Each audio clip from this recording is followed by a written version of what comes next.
vessel, awoken by a call to return to Hallownest, but with no recollection of your past. Magical artifacts scattered in the caverns guide you to a small village in the distance, Dirtmouth, an abandoned town with only the Elderbug left residing. The oldest resident of the town warns you of the caverns below. The past residents left in search of a great kingdom, but all were driven to madness. Making your way into the caverns, you find yourself at the crossroads of foreign land. The dimly lit cavern shows the signs of an ancient infection taking hold. You have multiple paths to take, but with no guidance, where do you go?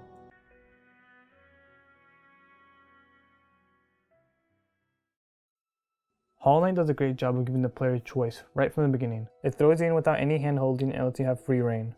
Forgotten Crossroads is below the town of Dirtmouth, filled with winding roads and enemies at every corner.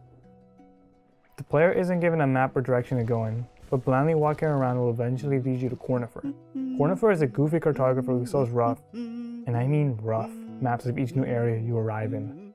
Or if you're unlucky, like me, then you'll face the False Knight, a towering figure equipped with a mace and a full set of armor, and he's also the first boss. Aside from facing the first boss before even getting the first map, the False Knight is the perfect boss to introduce you to the mechanics. He consists of an overhead attack, a shockwave, and dropping a rope from the ceiling. The player is forced to space accordingly and find the right timings to attack. He is a challenging first boss because it forces you to get comfortable with the movement within 10 minutes of starting the game. You are tested on how well you can adapt to new situations with the tools you've obtained. The game makes sure to keep you thinking while constantly changing areas and enemies.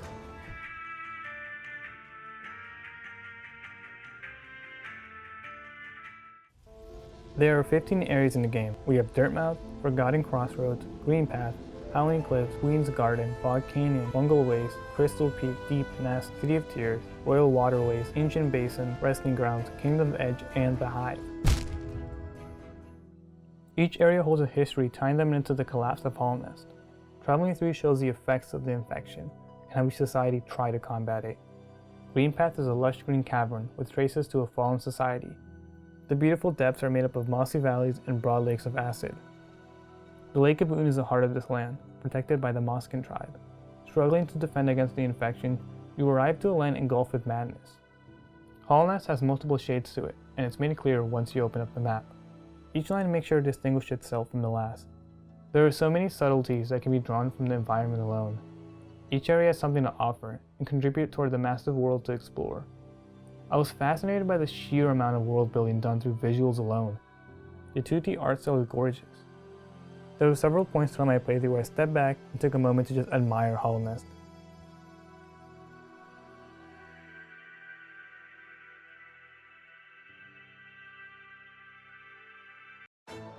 Combat is very straightforward. Don't get hit and attack on openings.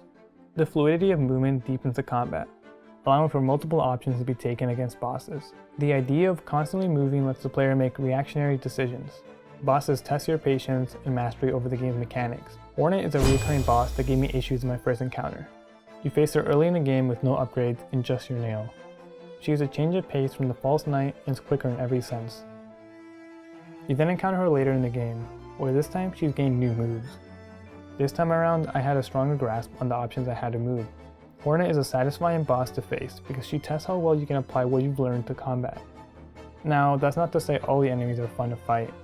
I enjoyed facing off against most bosses, but some will be disappointing. There is a varying level of boss design, from intense to lukewarm. Facing Hornet was fast-paced with constant movement, while lukewarm was a gimmick.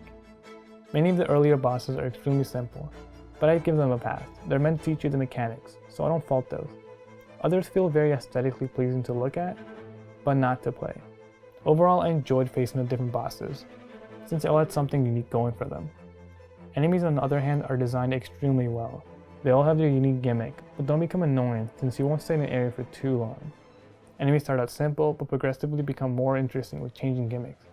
They pose a threat while exploring, but are easier to deal with towards the end of the game. The diversity of enemies stops the room from feeling monotonous. They serve their purpose to keep you engaged through your playthrough. Movement is fluid and fast-paced, with the game frequently testing your platforming skills. The vast number of areas create for a wide range of level design. Each area is designed in a way where the player is constantly moving. It stops the gameplay from becoming a slog while backtracking. charms, abilities, spells, and items add to the freedom of movement the player holds. Testing your range of movement can lead you to secret rooms. The player is awarded with more upgrades and secrets. Taking your time to explore feels worth doing since you might just find your next favorite charm. This builds into the platforming experience with the game constantly testing your ability to adapt, ramping up as you progress deeper and deeper into the game. I had a great time with the constant pace of challenging platforming. Although I enjoyed the challenge, I wouldn't consider this game a platformer. I wish a bigger emphasis was put on it because I love the smooth movement. But I don't fault it. At the end of the day, this game is a Metroidvania. Don't get me wrong, there are difficult areas that test your mastery over the movement, but I wish there were more points in the game that really push me.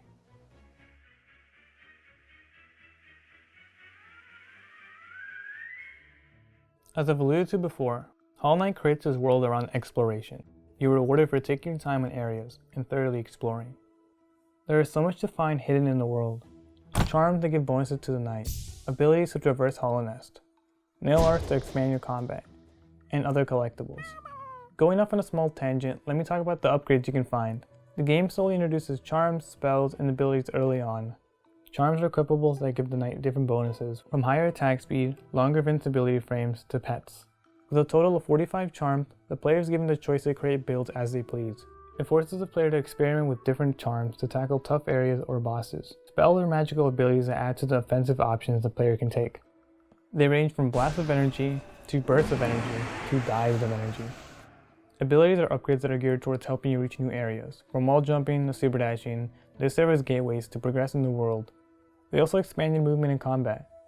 I still haven't mentioned nail arts, mask shards, vessel fragments, grubs, and other items. The sheer number of items keeps you guessing for the next power-up you'll find. Working towards every secret satisfies my itch for post-game content. The player is bound to miss something through their first playthrough, and having the option to go back and find those secrets feels gratifying. Secret bosses, unique charms, new power-ups. There are so many secrets to find that it doesn't feel like a chore. The anticipation for that next reward is what kept me exploring, even after facing the final boss. Many games struggle with this. They tend to just throw in junk to keep the player busy. Hollow Knight differs by giving the player a reason to go back and seek out those secrets. From here you gain a sense of how much the game revolves itself around exploration. The player usually hints at where to go without being alright with it. You're forced to think and try to find a way to progress. Forcing the player to be attentive creates immersion, but also comes with issues. The problem is that it can be hard to decipher where to go with the hands-free approach to gameplay. The vague storytelling can be hard to keep up with at times, and looking for the next point of progression can be frustrating. Taking breaks from the game also lends to this problem. This happened after I cleared the City of Tears. The game just lets you go wherever.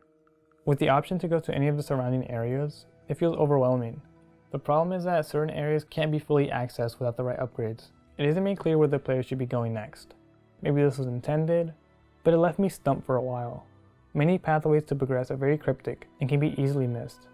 The Elder Bug does hint on where the player should be heading, but it isn't made clear by the game. I didn't even know he did this until I read his wiki page while researching for this video. Hollow Knight is unapologetic to the player. Whole areas and storylines can be completely missed. With so much to explore, you will inevitably miss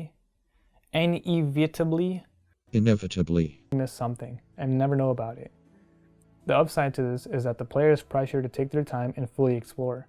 You have the option to take it slow before quote-unquote beating the game.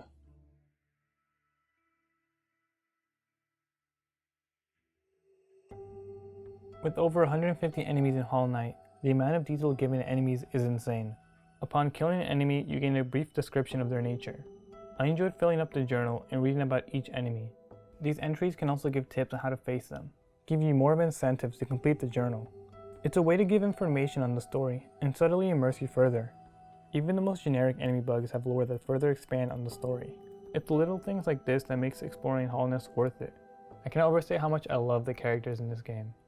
They make you feel like the world isn't just revolving around the player. Everyone has a forgotten story that you'll never uncover. The character voice lines are another aspect to look at too. With over 50 NPCs, it's difficult to make every single one stand out. Each character has their own mannerisms and tones. Quirrell speaks in a friendly, up-tempo tone. Yeah. The Elder Bug speaks in a deep, grizzled grumble. Milo hums the tune of a little girl. All the NPCs are given a unique voice to make them memorable. Speaking to them doesn't feel like a text box. Quirrell is a recurring character that you speak with throughout your journey. He's an explorer suffering from amnesia. who's fascinated by Hallownest. An unknown call is bringing him back to accomplish something. I was always excited to see him at different stages in the game, since he feels like a traveling buddy. You first meet him at the Black Egg outside Dirtmouth, then see him again in the Green Path, telling you to upgrade your nail. Coral there to point you in the right direction, but isn't in your face about it. I grew to love him because you watch his character develop alongside your journey, and starts to sympathize with him. I would be lying if I said the characters didn't have an impact on me. I had moments of joy and sadness throughout my playthrough. All these characters have a story to tell, and you're the only person left to listen. Welcome to my stage, little one. I am Marissa, a songstress of some renown. Though given the sorry state of this place, you may find it hard to believe. Huge crowds once flocked to hear me sing, then something changed.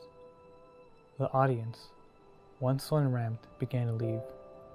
I continued to sing, yet my voice fell silent upon their ears. Perhaps you'd care to listen to me sing? You'll be my first in an age to hear it, even if only you. It's a wonderful thing to have an audience again.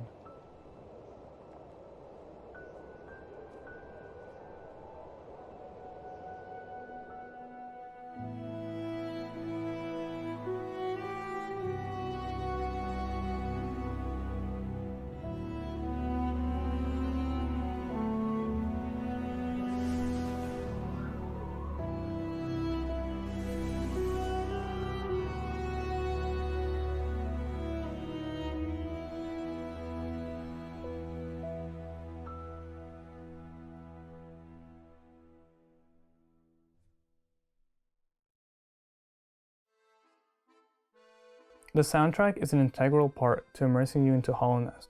Each track has a goal in mind: create emotion. The tracks catch you in the moment and throw you into the world.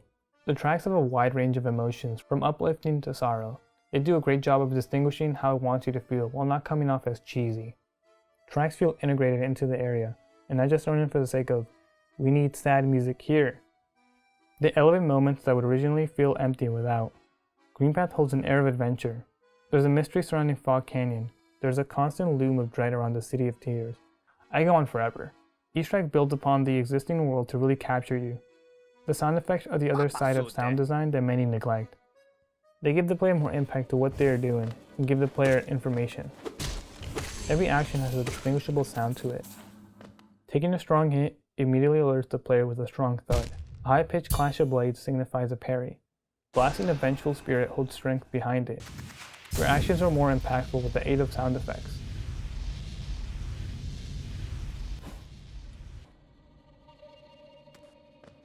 Each area has a clear tone, and the music is there to elevate that tone and create tension. Deepnest is a perfect example of this. It's a claustrophobic den of spiders accompanied with an eerie theme, giving every corner a moment of hesitation.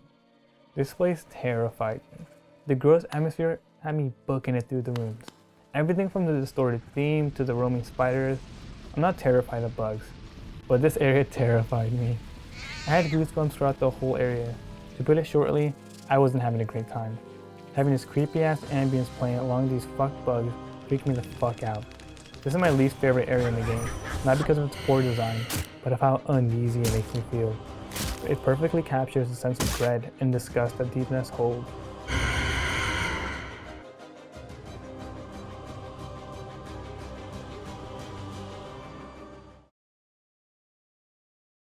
I didn't expect to love this game so much. This video was completely spontaneous, and which is out of my enjoyment from the game. Everything about the world caught my attention, and there was so much going on that it sucked me in. Going in without ever playing a Metroidvania platformer didn't hinder my experience. With no knowledge of the style or trends, it was still very easy to pick up. Hollow Knight was a game that captured me from minute one and didn't let go. The rich world is so well constructed, from the art style to track selection. The gameplay feels so smooth and gives the player the freedom. I believe it's a great introduction to the Metroidvania genre, and would recommend it to anyone. It's also made by an indie company, Team Cherry, so go support them. They also have a sequel on the way. It's based around Hornet and features a whole new style of movement. I can't wait to see it. And yes, I'll make a video on it. But I don't keep promises. Ada, bitch. Hollow Knight is a... Ado. Hey guys, Urgent here. Gotta get one in at least once. This is the end of the video, so you can leave now if you don't care about this update. I've never created a video essay. It was a lot of fun, but it was so much work. I want to make all sorts of videos, but the non-existent income from YouTube is hard to overlook. I still enjoy putting out content as a hobby, but videos will come out slowly. I don't want to rush them. I want to make them as perfect as I can. As for the other update, I will never play Smite again. That was a joke though. I still enjoy the game on occasions, but I will never go back to uploading daily duel videos like I did in the past. I don't have to drive to play that game anymore. And it wasn't satisfying to upload either. I don't want to be stuck on one game and be known as that duel guy. Once you're in a box like that, it can be hard to transition to other things. I do still have some Smite video ideas, but don't hold your breath on me making them. So if you're here for Smite, you can just unsub. That's fine with me. Lastly, if you want updates of future videos or stuff in general, you can follow me on Twitter or join my Discord. You can message me on those platforms, and I'll likely respond. But I'm bad with replying. I do have a Twitch, but I only stream once in a blue moon. Comment a game you would like me to play for the next video, or just something on stream because I'm still down with that. I'm leaning towards Dark Souls 3, Deltarune, or Celeste, but I haven't made up my mind yet. But with that, if you guys enjoyed the video, leave a like, subscribe, or comment on what you thought. See you guys till the next one.